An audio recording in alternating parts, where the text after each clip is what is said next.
Aluma Capital, altyd aan die groei.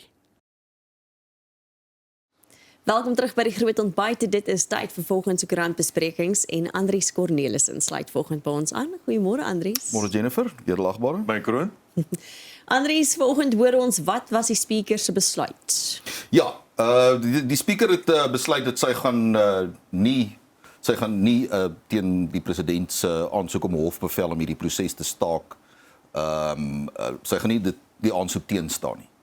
Wat so 'n bietjie van 'n verrassing was vir almal, want die afsettingskomitee of die amptsaanklagkomitee het besluit, en weer die verskillende partye sit daar dat dit moet teengestaan word. Die komitee wil dit teenstaan. Daar's natuurlik ander partye soos die ATM wat die voorsitter ook het, hulle het in destyds die mosie gebring en so ons gaan nou vandag moet sien wat haar redes is, want die regsadvies wat sy gekry het is dat sy 'n regsplig om dit teen te staan. Want die konstitusionele hof het beslis dat die nasionale vergadering, die parlement moet voortgaan met hierdie amptsaanklagproses. So eintlik is daar 'n regsplig op haar en dit was haar regsadvies van die staatsregsadviseur en sy het besluit maar sy gaan dit nie doen nie. So ons gaan nou vandag, sy moet teen vandag haar eetsverklaring indien om te verduidelik waarom sy dit nie teenstaan nie. Maar daar's genoeg wat dit wel teenstaan, so ons gaan moet sien hoe hierdie proses verloop in die hof. Die probleem is, en dit is deel van die staatsregsadviseur se advies gewees of die regsmening, is dat hierdie proses gaan nou geweldig lank uitgestel word. Want dit word nou uitgestel nie net vir as daar 'n hofbevel is nie, omdat die president kan na die hersieningsproses kan hy dit nog weer op appel vat en uiteindelik gaan dit weer in die konstitusionele hof opeindig. So daar gaan hierdie jaar verder eintlik niks gebeur met hierdie proses nie. Kyk, is Toko Disa se werk om dit teen te staan? Wel, sy is die speaker.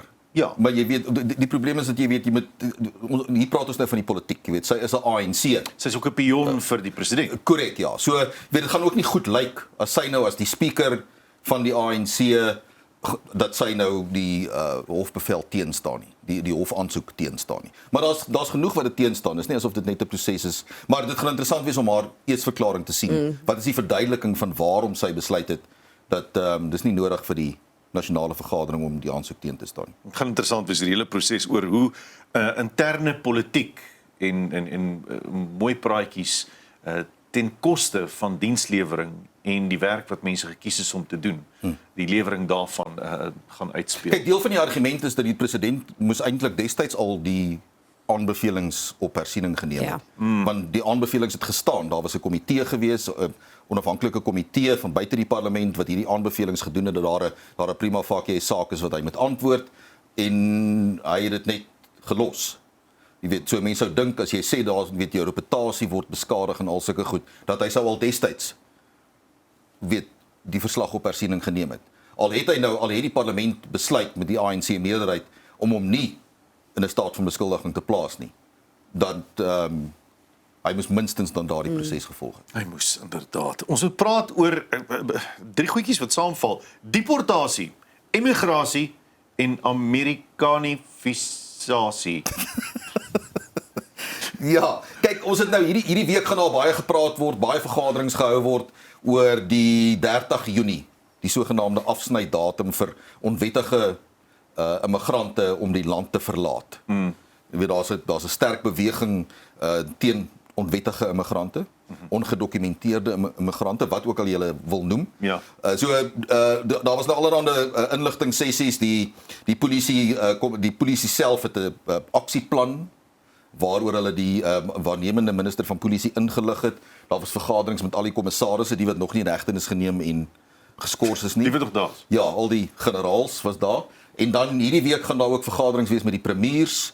Hulle praat ook met die private sekuriteitsbedryf.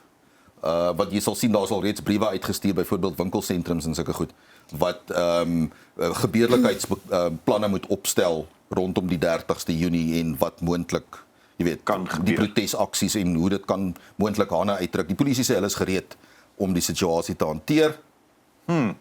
Ja. Dit maak my so 'n bietjie bekommerd, maar okay, goed. Ek sien hoe die afspeel. Ja, ek dink baie van ons het al optogte gesien of ervaar waar die polisie op die einde nie veel doen om gewelddadige plundering te stop nie. Maar jy sien dis die probleem met hierdie goed is dat jy weet daar's 'n verskil tussen 'n vreedsame protesaksie en dan waar daar ander elemente betrokke gebruik maak van hierdie situasie Ja. om jy weet veral as jy kyk na straatsmouse.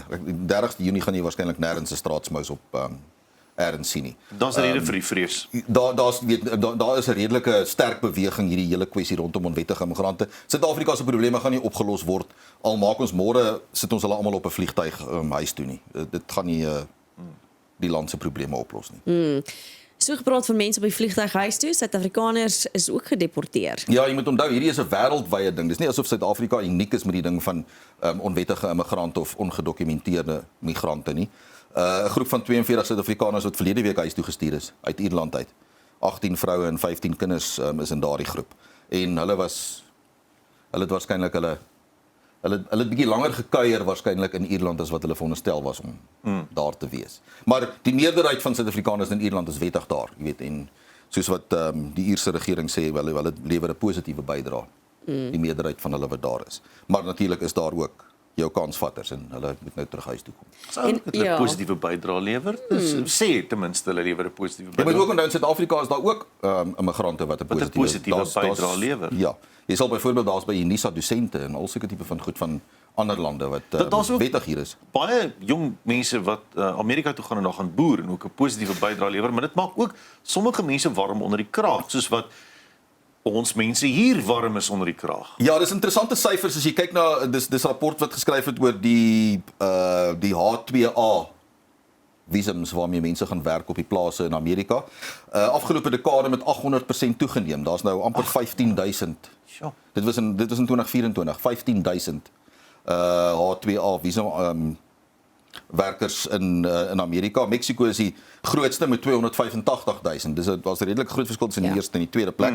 Die probleem is daar's nou hier plekke hier waar hulle sê maar hierdie Suid-Afrikaners word meer betaal as wat die plaaslike werkers betaal word en daar word ook hulle reken dit word misbruik want eintlik jy weet hulle moet ook adverteer en as hulle nou nie iemand kry plaaslik wat die werk kan doen nie, dan kan hulle nou die H2A mense gebruik. Ja, die ding is dat jy weet jy kan op twee maniere daarna kyk. Dis die positiewe ding van mense kry internasionale ervaring. Weet hulle hierdie is ook mense wat spesifiek sê dat hulle wil nie die vlugtelingvisums gebruik nie. Hulle gaan soontoe om te werk, om dollars te verdien, maar hulle familie is hier en hulle wil hier kom, hulle gaan die geld weer hier terugploeg. Ja, so weet in die verlede het jy gesien waar Suid-Afrikaners in Londen byvoorbeeld gaan werk. Jy weet daar was heelwat. So as mense daai tipe van geleentheid kan gebruik en nuwe ervaring opdoen en terugbring Suid-Afrika toe, dan hoekom nie? Hulle word waarskynlik aangestel en kry waarskynlik meer geld omdat hulle dalk hardwerkender is as die res van die mark. Mense neem nou maar aan. Dis eintlik maar dieselfde argument wat jy dikwels hoor in Suid-Afrika met die onwettige immigrante wat nou nie die nodige dokumente het nie, is dat hulle is beter werkers as wat die plaaslike, daar's nie vakbonde betrokke nie en hulle werk die ure wat hulle moet werk en hulle is nie Mens kan hierdie waarskynlik twee kante toe sny. Mens kan sê dis altyd twee kante toe, ja. As iemand 'n positiewe bydrae tot 'n gemeenskap lewer, hoekom oordeel, hoekom weggooi, hoekom beklei oor hulle? As iemand bydra en sy bes gee of haar bes gee. Ja. Nou ja, dis maar net om daarna te kyk. Andries, dan moeilike besluite wat John Neil Lewis moes neem. Ja, jy sien daar's nou baie gesprekke en debatte en goed aan rondom die potensiële skuif, onthou dit nog nie gebeur nie. Die president is die een wat die kabinet aanstel of afdank of mense rondskuif. So John Neil Lewis, die DA wat besluit het dat John Steenhuisen gedemoveer sal, dit is nou hoe dit beskryf word as die in 'n skuif na adjunkministerspos toe in handel en nywerheid. Dis interessant want dis duidelik daar's 'n redelike senior groep of 'n senior persoon in die DA wat met verskeie media mense gepraat het en want jy sal sien die berigte lyk presies dieselfde. Van dat daar is ontevredenheid dat dit word beskou as eintlik het Jordan Lewis vir John Steenhuisen verraai, is die woord wat gebruik word in aanhalingstekens. Want hulle is eintlik baie goeie vriende. Ek dink dis eintlik 'n kompliment vir Jordan Lewis oor wat hy doen want weet ons beskuldig altyd die ANC daarvan dat hulle dank nie hulle vriende af nie of hulle skuif nie hulle vriende uit poste uit waar hulle nie die beste werk verrig nie. Hier het ons nou 'n nuwe leier van die DA en sy baie goeie vriend word geskuif uit 'n ministerspos uit na 'n adjunkministerspos toe. So ja, ek dink die ontevredenheid binne in die DA word oordryf die mense met wie ek gepraat het is nie hulle reken nie daar's 'n geweldige ontevredenheid. Die ding in die politiek is maar mense koppel hulle self aan 'n persoon. Ja. Want jy dink daai persoon gaan vir jou politieke loopbaan, jy weet, goed doen.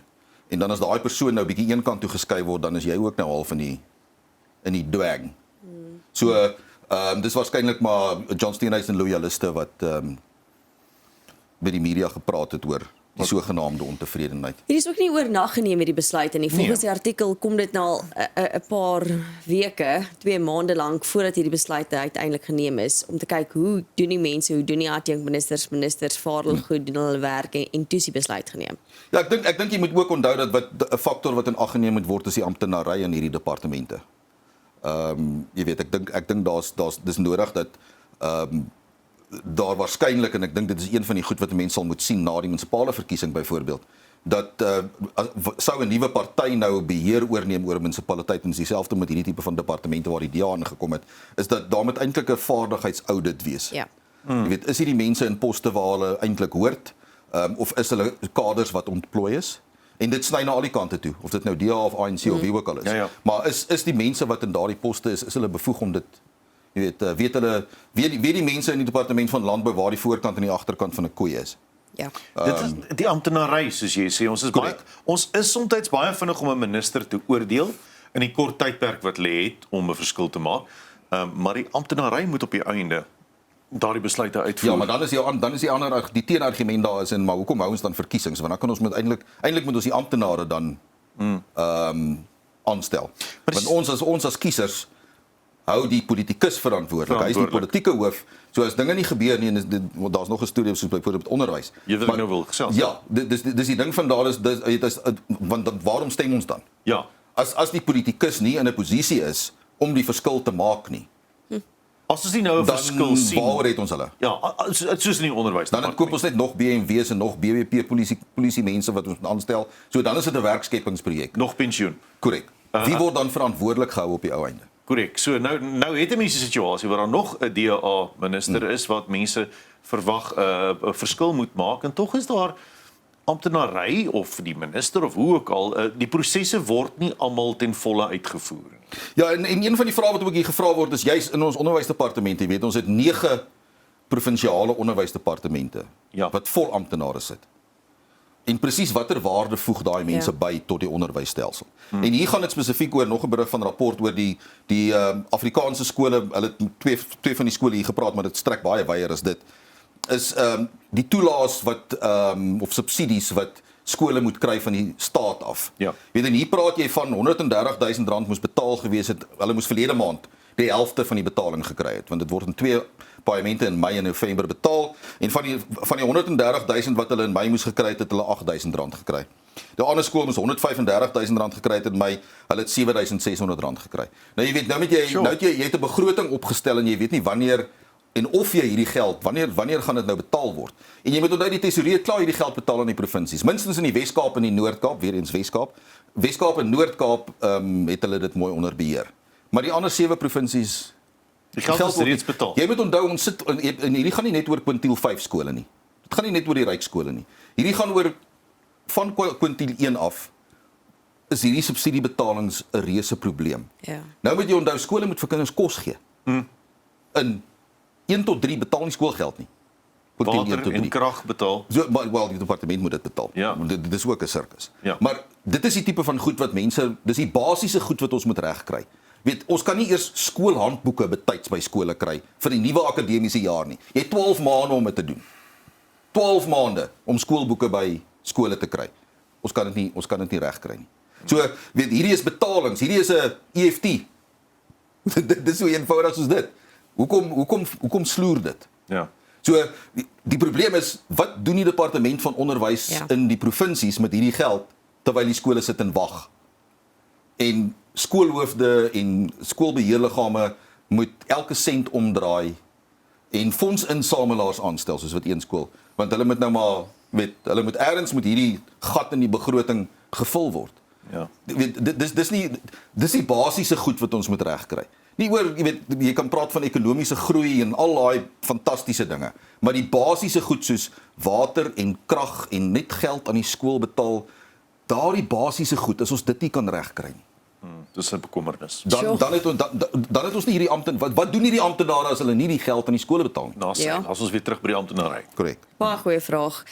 En ons sluit af met as jy vir die staat werk en jy baie geld maak. Jy sien hierdie mense weet nie of jy moet lag of jy moet huil oor hierdie tipe van goed wat ons sien uit die staatsdiens uitkom nie. Dis die ongelooflike talentvolle persoon met die naam van Nolofefe Ali. Sy het Ali nou gesien. Maar sy het Dubai Trade Port in KwaZulu-Natal, dis die staatsbeheerde entiteit van die KwaZulu-Natal regering. Sy is die uitvoerende bestuurder daar vir korporatiewe dienste teen 'n salaris van 4.2 miljoen rand 'n jaar. Hallo, perskes. Maar sy het toestemming om afstandswerk te doen. So sy het nie nodig om by die kantoor aan te meld elke dag nie. Dis lekker. Ja. So vir die afgelope 18 maande het sy hierdie pos gehad en terselfdertyd was sy ook die uitvoerende direkteur vir korporatiewe dienste van die Oos-Kaapse Parke en Toerisme Agentskap. Ekskuus, ek lag. En sy is 1.3 miljoen rand 'n jaar betaal daarvoor. Jy sien, ons het net 'n paar van haar nodig en dan is die staatsdiens vol, man. Sy moet fantasties en ook wees. bankrot. Sy moet fantasties wees dat sy 2 poste, uitvoerende poste, gelyk kan doen. Suksesvol. Ja. So ja. Daar's nie 'n tekort aan werk nie. Sommige mense moet 2 poste vul. Ja. Ons het baie plekke vir mense om die pot aan die kook te hou. Ja. Maar ja, iemand ekstern het haar aangemeld en toe hulle vir haar vra by daar in KwaZulu-Natal toe sy bedank. Sommige net so. Sommige net so, maar daar is ook klagtes by die polisie. Nolofefe Ali gaan 'n paar randjies terugbetaal. Dis sy, dit Sy gaan haar liefste Duitse motor verlanger moet ry as wat sy gedink het. Andries, baie dankie vir die saamgesels vanoggend. Altyd lekker. Dis Andries Cornelissen, ons is nou weer terug. Aluma Capital, altyd aan die groei.